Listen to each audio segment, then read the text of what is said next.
Keep clapping. Yeah. Yeah. Yeah. Now, you see, we're not done praising God yet. Not by a long shot. Man, that was good. It's like you guys came to praise God today. Yeah, man, that was so good. Man, that was awesome. You know, it's kind of funny.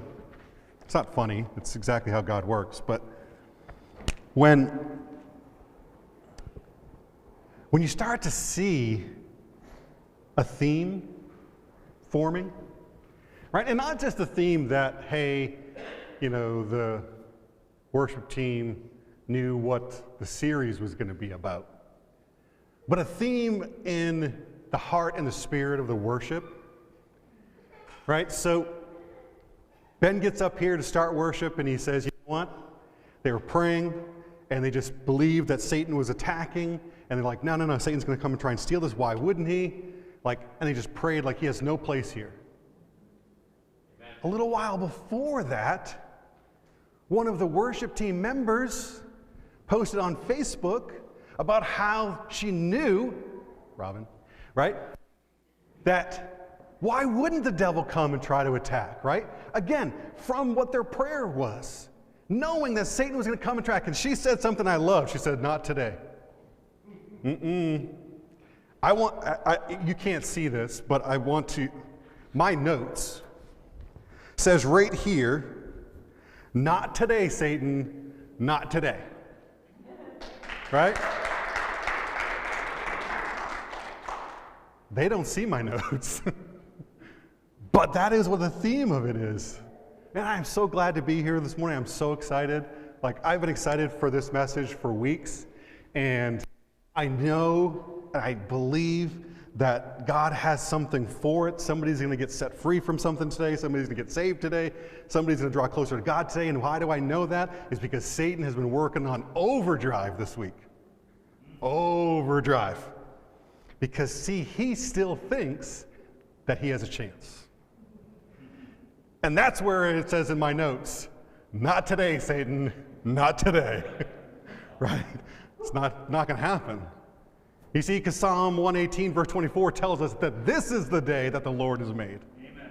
This is the day that the Lord has made. And what does it tell us to do? We will rejoice and be glad in it. Why? Because this is the day that the Lord has made. This isn't Satan's day. This is the day that the Lord has made. This is God's day. And because it's God's day, we're going to praise him because it's his day. Right? We're going to rejoice in the Lord. We're going to be glad that God has us here today. We're going to be glad even that the enemy is trying so hard, because God is greater. And we're going to see that this morning. How many of you here ever voluntarily or were forced to read Charles Dickens' The Book of the Tale of Two Cities? All right, a few. Wow. Honestly, more than I thought, which is really cool. In that book, right, you know, of course, like the famous line, it was the best of times, it was the worst of times. And I say it like old-fashioned like that because that's just how I imagine like Dickens' books being. You know, like I don't know Charles Dickens, but I just imagine it being like that. And he kind of is painting that book. He's painting the picture of life in England and France. And there's a character early in the book. There's a character in the book, but early on, it talks about this character in the book that there's this phrase that's called recalled to life, right? There's the doctor, right, who has been imprisoned in France for 18 years. He's been in total isolation, right? The effects of that isolation and imprisonment have been so severe that he's reduced to what they say is like a death-like existence while he's still alive in the body. It's a death-like existence. And those who care for him and who are about ready to receive him out of prison, they use a phrase to describe what they're going to do for him, and it is recall to life. Right? He had known death, but his friends were going to recall him to life.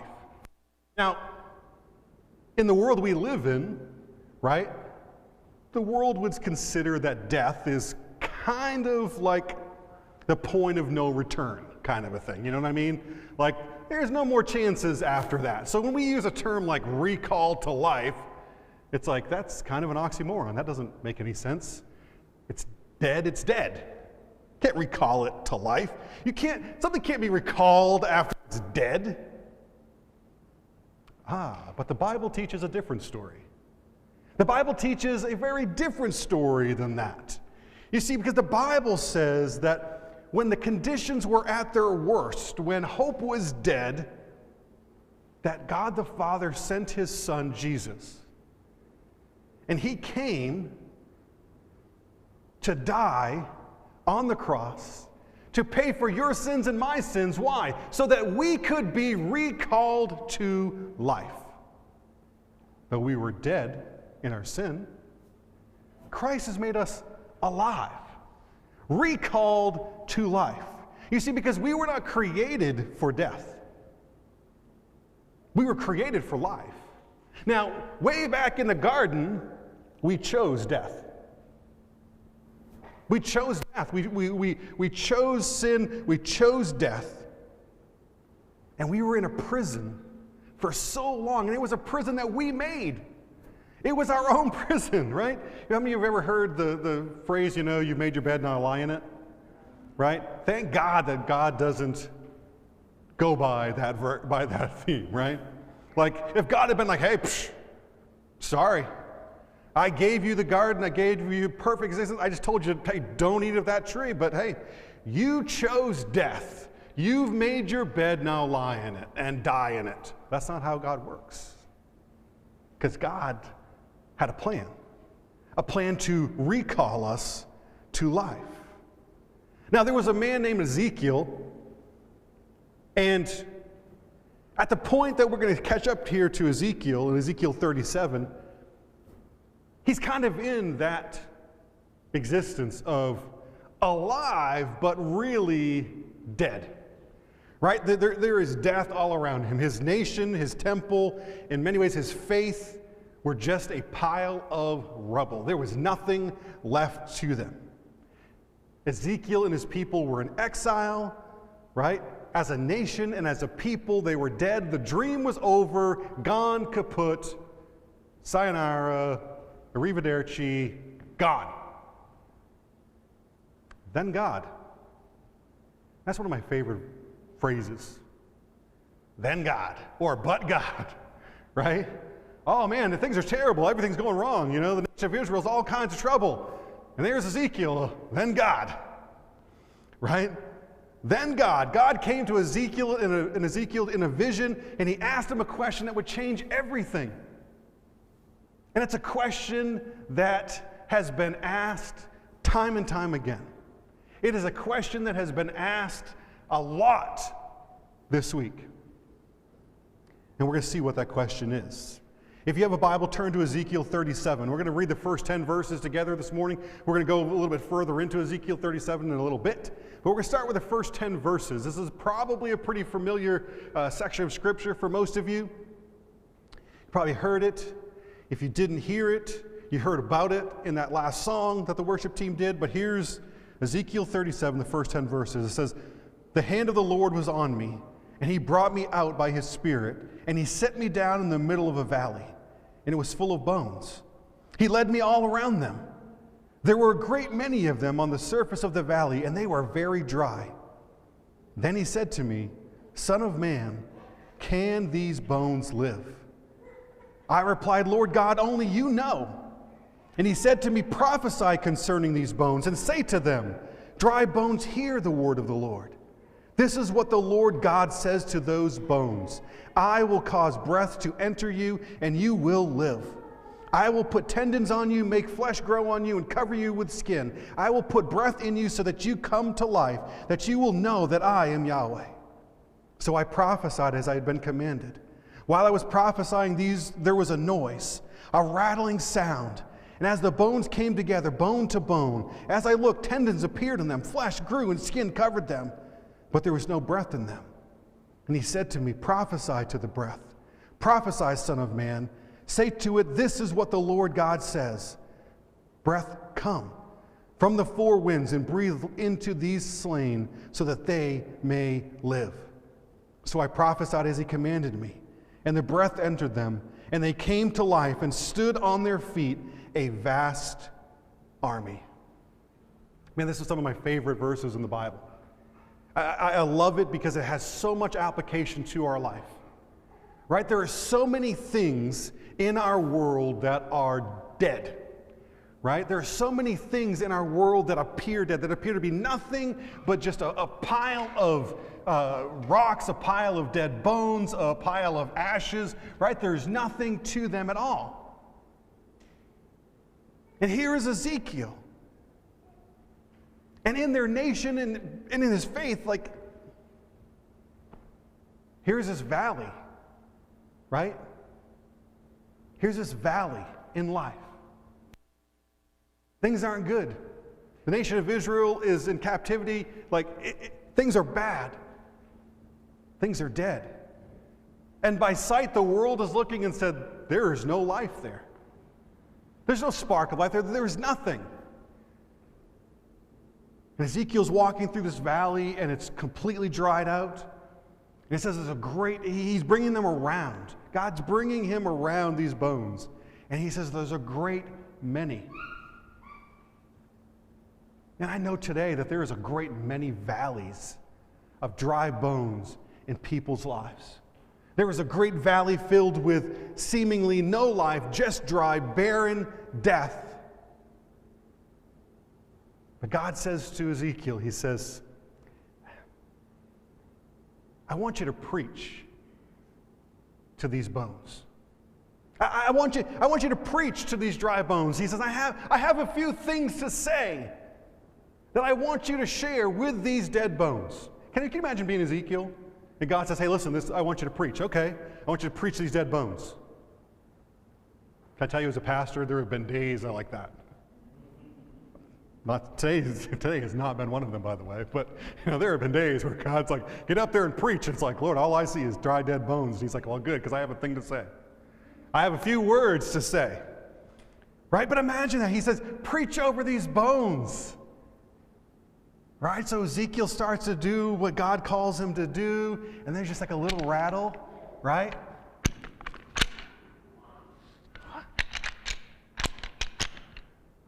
What's going on here, God? These things are dead.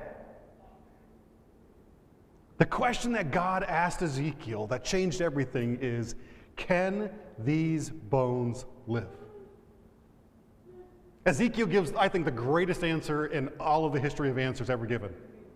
I don't know, Lord, you alone know. Right? That was not a statement of faith, by the way. That was a statement of just, I have no idea.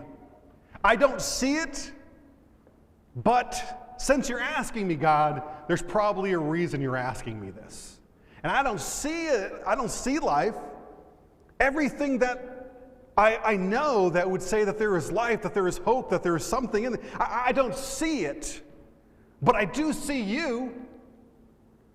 And if you brought me here, you can answer that question, God. You see, God asked Ezekiel that question. Now, we have the privilege and the bonus of having the Bible and knowing the answer. Right? So when we get to that verse and God says to Ezekiel, can these bones live? We've read the verses and we're like, yeah, okay, I know what's going to happen next. Ezekiel didn't have that luxury. He was experiencing it for the first time. He couldn't open up Ezekiel 37 and say, yes, I see right here, Lord, that yes, these bones can live because you're going to do something really cool. No.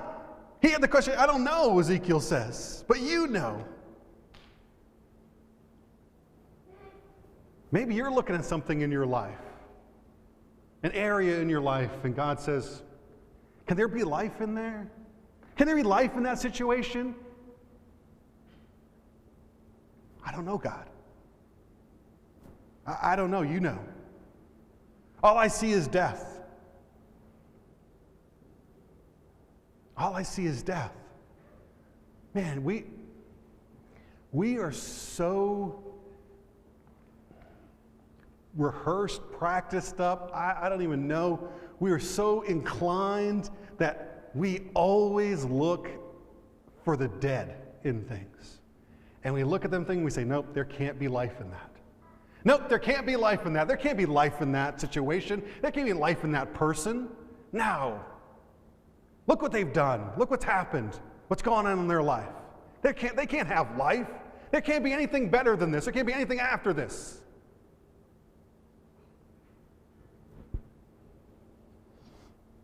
I know a story of this young man. He was late teens. He was arrogant. He was prideful. He had no desire to draw near to God. Didn't really care about God. Basically just cared about his friends. He was kind of lustful. There was this cute girl. He was trying to impress her. So he did what any teenage boy whose hormones were going crazy, who was lusting after this woman, he went to church with her. And a pastor who was preaching a message, a pastor who had a lot of faults in his own life, a lot of faults in his teaching, preached a message about Noah's Ark. Now, I would ask you, would there be any hope in that situation? Is there any life? Is there any chance that there's life in that situation? And the world would say, no, that's messed up. You kidding? No, nothing good can come out of that. It's dead. It's dead from the beginning, right? Wrong purposes, wrong reasoning, wrong things going on in his heart, not seeking after God. The pastor's all kinds of messed up. Everything's going wrong. No life. But then God. Then God shows up. So God asked Ezekiel in Ezekiel 37:3, he says, Son of man, can these bones live? And Ezekiel says, Lord God, only you know. Only you know. Can I say to you this morning, before you consider a situation impossible, at least believe and trust that God knows an answer? That maybe, just maybe, you see death, but maybe God sees some life in that situation? Because I always go back to the question, who are we to call something dead that God says can be alive? Amen. Right. Who are we to say that? I'm not God. Before you act on your situation that seems impossible, understand that there is no humanly way it can be changed. That's why you give it to Jesus. Right? Because there is nothing we can do. But God can do. Jesus says in Mark 11:22 and 23 in the New Living Translation, he says, Then Jesus said to the disciples, have faith in God. I tell you the truth. You can say to this mountain, may you be lifted up and thrown into the sea, and it will happen. But you must really believe it will happen and have no doubt in your heart. Jesus said, I tell you, believe in God. If you believe in God, he says, you can tell that mountain to move and go into the sea, and it will. He said it will go into the sea. Not through your strength and your ability, but through God's. I mean, think about it. We have a God who is able to move mountains because he put them there in the first place. Right? And he could just be like, nope. Over here. You see, I believe that we have a God who can do that. But it says we have to believe. We have to believe. You know, there was a study that was done in the early 2000s that said that that found that if both mom and dad attend church regularly, 72% of their children will remain faithful in attendance. If only dads attend regularly, 55% of the children will remain faithful in attendance. If only the mom attends regularly, 15% will remain faithful in attendance. If neither attend regularly, only 6% will remain faithful. And you look at that and you say, there is no chance. 6%? That's nothing. Can I tell you this morning that neither of my parents went to church? Here I am pastoring one. And guess what? Guess who's watching this morning? My parents. I'm just saying that you can look at it and say there is no life. There's death. That situation can't work out. But Ezekiel had the right answer. God, only you know. You see, Ezekiel may have been a prophet, but he wasn't immune to discouragement and even despair. Right? He's in the middle of a mess going on with his nation and kind of a mess in life in general. And God brings him to this exotic, wonderful valley filled with dry, dead bones. Like, gee, thanks, Lord. What an amazing vacation getaway this was. To a valley of dry, dead bones, but God's presence was found in the midst of the pile of bones. You see, it doesn't matter where you are. It doesn't matter what's going on around you. It doesn't matter what the world says. It doesn't matter what the world is doing. If God is in the presence of those dry, dead bones, there is hope for life. God will recall to life that which is dead. God was there. And of course, we know that these bones represent Israel and their hopes, their temple, their nation, the majority of their people all lying before Ezekiel as bones. They're called very dry. They're long dead and forgotten. But Ezekiel says, Lord, you alone know the answer to that question. That question, I don't know the answer to it, but you do. I just want to say to you this morning, don't stop believing even if there is a lifeless pile of death in front of you. Even if your work, your job, is a pile of dry, dead bones. If you look at your marriage, your friendships, your ministry, whatever it is, and all you see is just death and lifelessness and no hope, don't give up. Don't give up. Don't buy into the lie, because Satan's going to come to you and he's going to say, man, those things are really dry, aren't they? Yeah, poke them. Yeah, they're dry. Look, pick one up.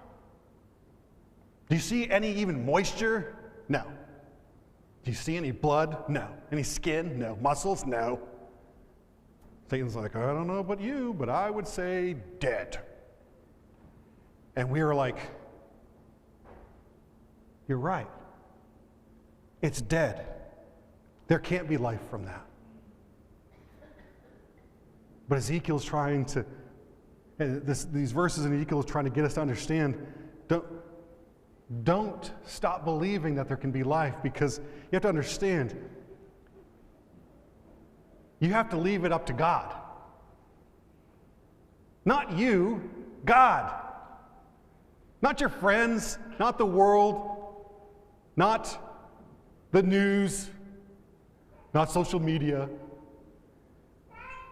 You put it in the hands of God. And God says, what I want you to do, I want you to speak life into it, over it. I want you to prophesy over it. What do you mean? What is prophesy? It's to recall or to summon truth over it.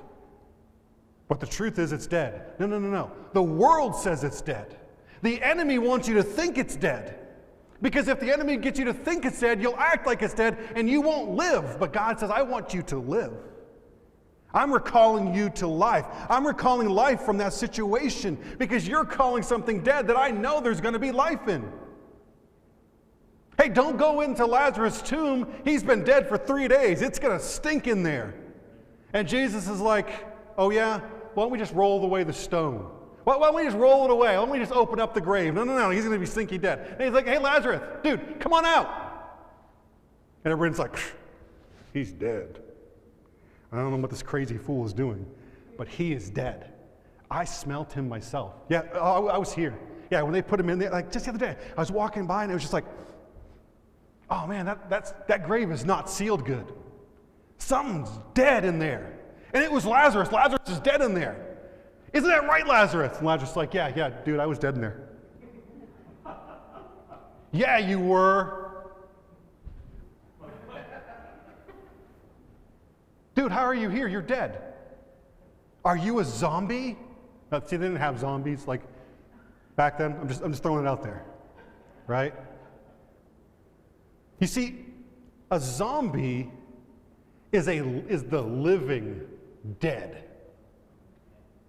Without God, we are zombies. We're the living dead. Jesus didn't come to call us back to be zombies. He didn't call us out of the grave to come out and be like, ugh. He recalled us to life. And what did Jesus say? I have come that they might have life. And what kind of life? Abundant life. Full life. He said, I didn't call you out of the grave. Jesus said, I didn't come and die on the cross for your sins, for you to be a walking zombie, to live in death. He said, I came so that you would have life, abundant life, that you would be recalled to life, that you would walk and talk and live and praise me alive, not dead.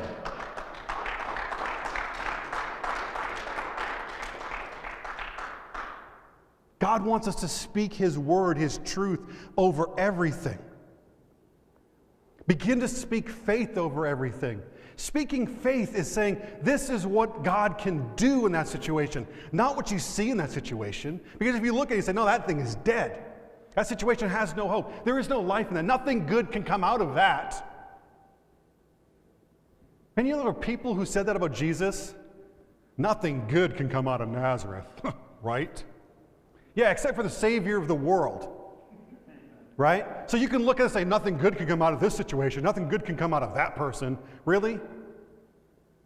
I have a God who recalls things to life. I have a God who says, you know what, you can call it dead, but I'm going to call it alive. You can look and see the dead bones in the pile of ashes, but God says, I see life. And I see life that is going to be an abundant life. He says, I see an army there. Man, I know. I've been in the place where Ezekiel is. Some of you might be there today, right? You look at your life and your hopes and your dreams, and all you see before you is dry, dead bones, and you can't believe that they can live again, right? You don't want to get your hopes up again, right? Oh man, I don't know. Before that person, you know, like, oh, that situation, that blah, blah, blah, blah, blah, blah, blah. I don't see how it can happen. Again, all Ezekiel could do was what God told him to do, which was to declare truth over the dead situations, over the dry, dead bones. I want to encourage you this morning, start proclaiming faith. Start prophesying life over the dead things, over the things that you see no hope in, no future in, the people that you see no hope and no future in. That no life can come from them. I want you to start saying, instead of saying, oh, nothing good can come out of that person's this, or this situation's that, I want you to start proclaiming truth. And the truth is that only God knows if there can be life. So God says, I don't want you to be proclaiming things dead. You're not the great physician. You can't call a time of death. He said, only I can call a time of death. And I said, it's not dead, it's alive. Amen. It's going to be alive.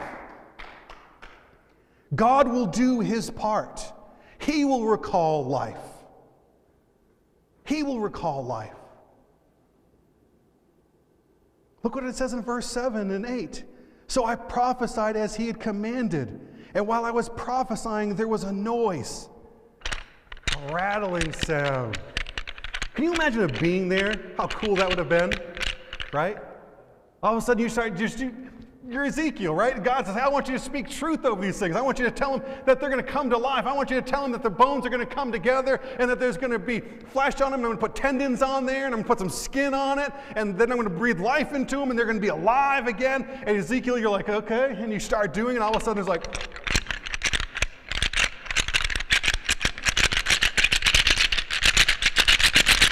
and then there's a great army before you.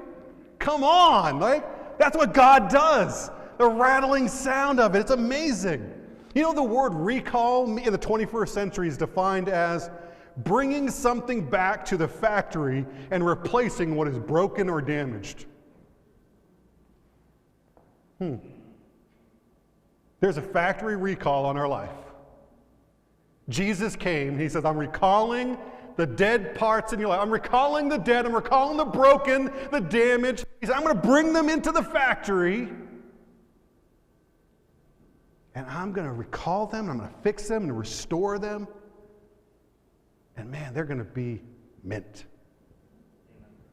They are going to be so full of life. Man, life is going to be like, God's like, if there's a word, abundant. Life to the full. That's what their life is going to be like. You say, but I don't see that in my life. I don't see abundance. I don't see life. I just see, messed up marriage and crazy kids and, a job that I just suffer through every single day. And I got to go to school and I got to get Zoom. I got another Zoom meeting, right? And I've got to look at people who are all like, hi, so good to see you. I love Zoom, right? And they're all dressed up and you're sitting there like with your nice shirt on, wearing sweatpants or pajama pants. And you're all like, yeah, look at me, how professional I am. And you're just like, oh man, another Zoom meeting. Okay. Oh man, another day. What? I gotta pay more bills? Come on. Instead of that, speak life. Say, Lord, I don't know if this marriage will work. You do. I'm not going to call it dead. I'm not going to call it dead because, Lord, you can bring life. You alone know. What am I going to do? I'm going to speak truth over it. I'm going to speak in faith. I'm not going to walk by sight. I'm going to walk by faith. Instead of telling my spouse how terrible and horrible they are, I'm going to tell them who God says they are. I'm going to get into God's word, and God says, you know what? You're my masterpiece. You're my masterpiece, honey. Oh, thank you. No, you're my masterpiece. You are God's masterpiece. You're not my masterpiece. Man, have you ever seen me draw? Like my dad's mom was an artist. She was a lot of things, but she self-taught herself to paint, stuff like that, and she was an amazing artist. When I was a little kid, she would encourage me. I'd be there drawing, and she'd be like, oh, good job, blah, blah. Use this shadow here. And doing it. I became an adult. And then my nephew, when he was a little kid, he was drawing, and I was over there, and I was like, hey, I'll draw with you, Caleb. And I start drawing. My grandmother comes over, and she goes, oh, Caleb, that's such a good job. And then she looks at mine, and she goes, what happened to you? That's a true story. She's like, you used to draw so good. Yeah, Grammy, when I was 3. Yeah, you still draw like you're 3. Like, man. So I can't draw anything. But God is amazing in his creation. Right? He spares no expense in what he creates. And do you really think that God invested everything in creating you? He sent his son to die for you. Jesus died on the cross, took all of your sins upon him, and you think he went through all of that so he could say, oh, no, send them to the junkyard. No. He's like, I'm recalling those puppies. I'm bringing them back because I'm going to recall them to life. Abundant life. Man, I would have loved to hear that sound. Right? It says that they came together, but there was no breath in them. God says, Ezekiel, prophesy. Prophesy to the breath. Tell it to come from the four corners. Come in, fill them. And it did. And it said that they stood there. Right? Look at verse 10. So I prophesied as he commanded me. The breath entered them, and they came to life and stood on their feet, a vast army. A vast army. Can I tell you that an army is no good without passion, purpose, vision, and mixed with spirit. It's just a bunch of bodies. But when it has purpose and passion and vision and it's mixed with spirit, man, why did we get into the practice of stopping declaring the vision that God has for us? Why? Like we're going to get by? No. God says, I know the plans that I have for you. They are to give you a mediocre life where you barely get by and you get week to week and eventually someday you're out of here. No. I know the plans I have for you, says the Lord. They are plans to prosper you, not to harm you, to give us a future and a hope. Don't say that hope is dead. You see, because right at this very moment, God can come and He can complete a recall in your life. He can build a recall in the situation. You see, you've been letting the enemy breathe into your life for too long. And what he breathes into your life is death. He tells you everything that's wrong with you, everything that's wrong with the world, everything that's wrong with everything around you, and how you can do nothing about it, and you believe it. You've been letting him speak into your life for far too long. You have been letting him speak death into your circumstances for far too long. You have been allowing the enemy to steal your joy, kill your hope, and destroy your awe of God for far too long. It is time to speak life into them. Ask God to breathe into it. Lord, I need some of your breath in here. I need some of your breath in this situation. Listen to John 1, verses 1 through 5. In the beginning was the Word, and the Word was with God, and the Word was God. He was with God in the beginning. All things were created through Him, and apart from Him, not one thing was created that has been created. Life was in Him, and that life was the light of men. That light shines into darkness, yet the darkness did not overcome it. Darkness did not overcome it. Do you understand what John is telling us? He's bringing all of the aspects of this story in Ezekiel back together, right? The same Word that created the world was the Word that was with God and that is God. The Word who was God is the one who became God in the flesh. The Word became flesh. His name was Jesus.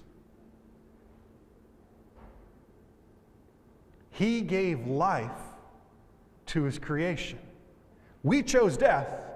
Jesus came and gave life. He is the one. He is the who. He is the source of the life that comes to recall us back into life. And when we speak truth, when we speak life, darkness has to flee. It has to. You see, because darkness cannot and has not overcome it. It has not overcome the light of God. John 11:25 says this. Jesus said to her, I am the resurrection and the life. He who believes in me, though he may die, he shall live. Though he may die, he shall live. What? Like recalled to life. Right? So when you're looking at that lifeless pile of whatever in your life, the ruins,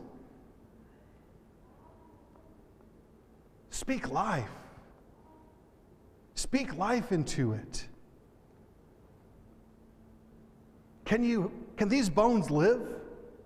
Can this situation have life? Can we have life even in the face of death? Yes. The answer to that is yes, we can. Because yes, God can. But you have to allow Jesus to recall you to life, or you will choose death. You'll stay in that valley of the dry, dead bones unless you choose to let God bring life into the situation. The word of the Lord has come. Man, I want you to hear it. I want you to receive it. I want you to pray. I want you to pray like you mean it. I want you to go to God like God can do something about it. I want you to bring every situation to Him that you think is dead, that the world is called dead. I want you to place it before God and say, Lord, you alone know if there could be life in this. Can there be life in this situation? You see, because this is the day that the Lord has made. And because it is, I will be glad and rejoice in it. Even though by sight, no, not by sight, by faith. Stop looking at things by sight. Stop looking at things through the world. Stop looking through your dead glasses. Satan only wants death and destruction and dry, dead areas in your life. That is all he is trying to bring. And if you see situations where all of a sudden it's like, man, there's life, it's going on, all of a sudden you just start seeing like death and man, you can't get past it. That is Satan coming in and trying to push his death, his dry, dead bones agenda into your life. That's when you just sit there and you look at him and you just have this smile on your face and he's like, what's going to happen next? And you're like, man, Satan, guess what? My God is able. You're bringing death, my God brings life. No. Satan, get out of here. You don't belong here. You don't have a place here. You're not welcome here. And Satan's like, who do you think you are? I'm the son of a king. I'm a child of God. I have the life of God. The Holy Spirit of God lives in me. Do you know who I am? Do you know who my God is? Oh, but your situation. No. But my God. Oh, but your marriage. But my God. But your health. But my God. My God is able. My God is the God of life. Jesus said, I have come that they might have life and that they would have life abundantly. Speak truth into the situation. For you, these bones that Ezekiel's talking about might present your family, your job, whatever it is, your neighborhood, your country, where all hope is gone. But God is saying to you today, prophesy over those areas. Speak to them with the truth.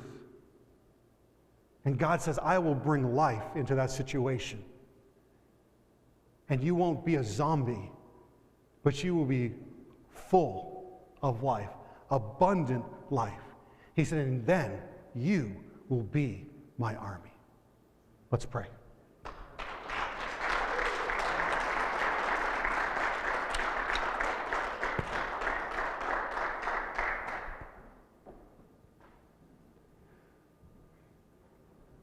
Not today, Satan. Not today. Here's a little future prophecy for you, Satan. Tomorrow doesn't look too good either. I've read the end of the book. Guess what? You lose. Right? You lose, dude. My God is victorious. Oh, man, Father God, I just thank you. And I just praise you this morning. God, you are so good. You are so amazing. But Lord, you bring life to dead situations. You bring life to dead things. You bring eternal life to spiritually dead people.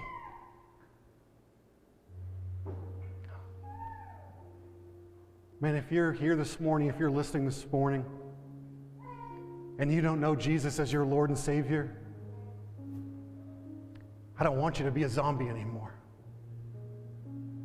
I don't care what dead things you have in your past. I don't care what dead things you have in your life now. And I don't care what dead places you're going to go in the future. Jesus came and he died for the sins of the world. He died for your sins and my sins once and for all. And when Jesus was suffering on the cross, when the Father was pouring out the punishment for our sins, He thought about you and how much He loved you and that He was doing this for you so that you could be recalled to life. If you need a recall to life this morning because you don't know Jesus as your Lord and Savior, now is the time. Pray this prayer with me. Say, Lord Jesus, thank you. Thank you for bringing life. Thank you for dying for my sin. Thank you for taking my place on the cross. Oh man, I need a recall. Lord, I'm coming back to you, the factory, the maker, the creator. And I'm asking you to recall me into life. I'm taking that free gift of salvation and I'm bringing it in. And if that's you this morning, wherever you are, raise your hand. Raise your hand. If you have already made that decision in your life and you know Jesus as your Lord and Savior, I know that there are things in your life right now, areas of your life that you just see death, that you see no hope. I want you to go to God with me this morning. Wherever you are, whatever it is. God is asking you the question, can there be life in that situation? I want you to say, Lord, only you know. Lord, give me the prophecy, give me the words, give me the truth to proclaim, to recall, to summon over this situation. Lord, I'm here, I'm listening. Give me the words. I will speak them over the situation because I want to see life. I want to see life in my marriage. I want to see life in my kids. I want to see life in my church, and life in my neighborhood, and life in my state, and life in my nation. Lord, I want to see life like I've never seen it before. Satan keeps drawing us further and further into darkness, but I want to shine your light this morning. Would you believe with me this morning for life in the situation, for life in the area that you see death right now? Oh, Father God, I know that you are able. I believe and I trust that you're going to do great and mighty things. And Lord, I can't wait to hear the sound of the rattling. I can't wait to hear the sound of life coming. And I can't wait to see the look on Satan's face when he hears the sound of life coming, like a freight train, to crush him. Because we have victory in you, Jesus. And we are not going to settle for defeat. We are not going to settle for second place. We are not going to settle for death. We choose life. We choose victory. And we choose to follow you, our Lord and our Savior. Man, I praise you. God, I praise you this morning. I pray that strongholds are broken down, that areas of death have life in them. Lord, I pray that people come to know you, and that everything we do is about you and bringing people to you. And Lord, I believe that you can, you do, and you will use this church to impact our community and help change the world. Father God, I thank you and I praise you. Lord Jesus, we pray these things in your name, the name above all names, the only name under heaven by which men must be called on to be saved. I thank you and I praise you. Amen.